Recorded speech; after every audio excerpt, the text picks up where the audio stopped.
Hello, family, and welcome. We're Bob and Penny Lord, and we want to share a subject very close to our hearts today, grandparents, the grandparents of Jesus, Saints Anne and Joachim. Although there is nothing in Scripture about Saints Anne and Joachim, not even their names, the Church has honored them and given them a special feast day. Based on tradition, the early writings attributed to St. James and affirmed by the writings of Sister Mary Agreda in the City of God. St. Joachim was a rich man of advanced years who divided his blessings in 3 ways. The best was given to the temple, the next best was given to the poor, and the least he kept for himself and his wife Anne. However, upon offering his gift to the temple one year, he was chastised and told he should not be allowed to offer to the temple because he had not had any children. He was told to look in Scripture to see if any of the leaders of Israel who had given to the temple had not had children. He did so and could not find any who did not. In anguish, he went out into the desert, fasted and prayed for 40 days and 40 nights, pleading with the Lord for a child. He mentioned Abraham, who had given birth to Isaac at an extremely advanced age. At the same time, his wife Anne was also lamenting. Actually, she had 2 lamentations. One was for her impending widowhood, as her husband had gone and she did not know if he would ever return. The other was being barren, not being able to bear children. She prayed to the Lord. However, it appears she was able to strike a bargain with God, which may be the reason everyone flocks to her for her intervention. She has the ear of the Lord. She was praying beneath a laurel bush when an angel appeared to her. He told her that she would conceive and bear a child. The angel's words were, "Anne, the Lord has heard your prayer, and you shall conceive and bring forth, and your seed shall be spoken of in all the world."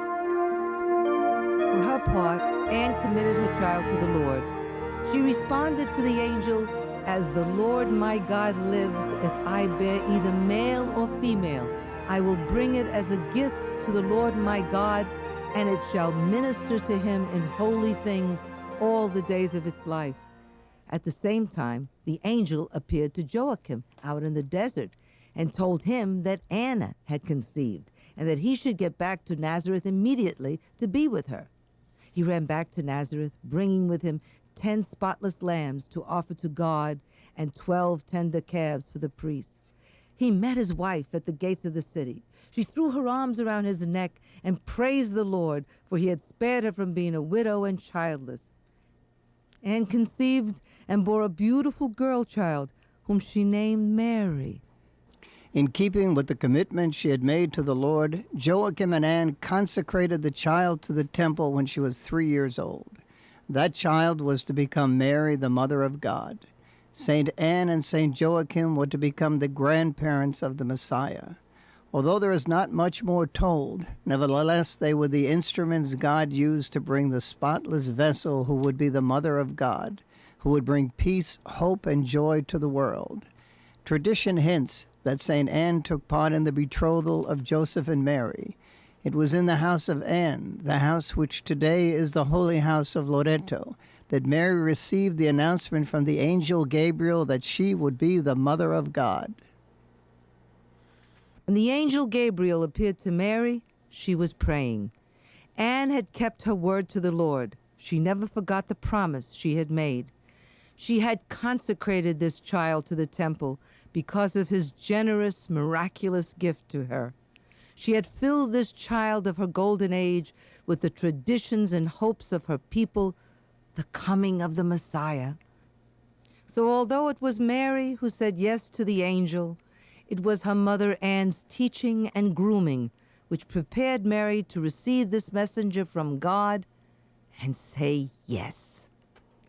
How did Anne feel when Mary unfolded the happenings in Bethlehem? The shepherds who had followed the star to where the angels told them the King of the world was to be born.